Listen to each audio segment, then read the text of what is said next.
गुलाब के फूल का बेटा। एक दुष्ट जादूगरनी थी। उसके घर के सामने एक बड़ा सा बाग था। बाग में बहुत सारे फूल लगे हुए थे। एक महिला उस घर के आगे से होकर जा रही थी। उसने सुंदर गुलाब देखे। उसने सोचा कि मंदिर में चढ़ाने के लिए एक फूल तोड़ लिया जाए। लेकिन जैसे ही उसने फूल तोड़ने के लिए हाथ बढ़ाया, जादूगरनी आ गई। वह चिल्लाकर बोली, रुक जा मूर्ख महिला, तूने मेरे फूल को छुआ कैसे? जहाँ किसी को भी मेरे फूल छूने की आज्ञा नहीं है। तेरी इस गलती की सजा तुझे जरूर मिलेगी। मैं तुझे भी गुलाब का फूल बना देती हूँ। यह कहकर जादूगरनी ने इशारा किया और वह महिला घबराकर रोने लगी।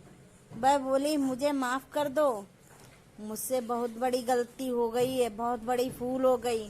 मेरे ऊपर दया करो, मुझे फूल मत बनाओ। उसका रोना सुनकर जादूगरनी ने कहा, मैंने एक बार जो कह दिया वह होकर ही रहेगा। मैं इतना कर सकती हूँ कि तेरी सजा थोड़ी कम हो जाए।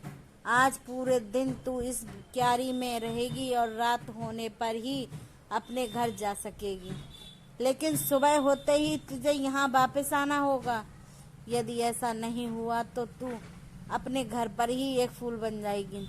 लेकिन पौधे पर लगी ना होने के कारण तू जल्दी ही सूख जाएगी। इसीलिए सुबह होते ही यहाँ आ जाना।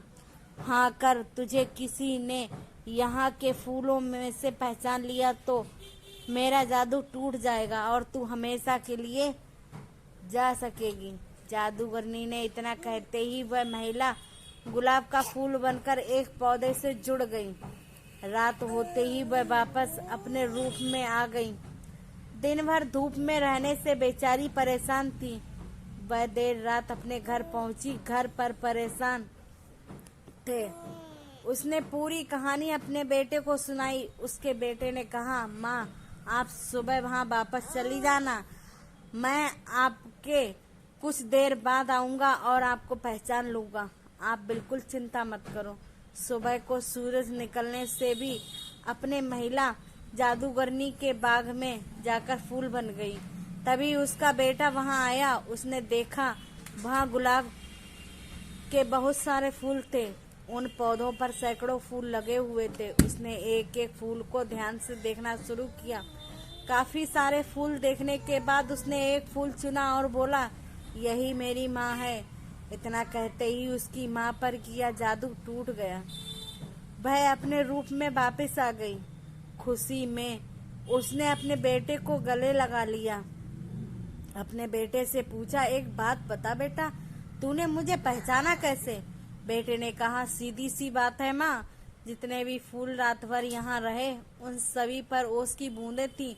लेकिन आप तो रात को घर पर थी, इसीलिए आप बिल्कुल सूखी हुई थी। मैंने आपको आसानी से पहचान लिया। अपने बेटे की बुद्धिमानी देखकर माँ को बहुत खुशी हुई। जादूगरनी ने जब माँ और बेटे का प्यार देखा तो इतना अच्छा लगा कि उसने सबको परेशान करना बंद कर दिया। अब वह दुष्ट जादूगरनी नहीं थी, बल्कि एक अच्छी और नेक जादूगरनी बन गई थी।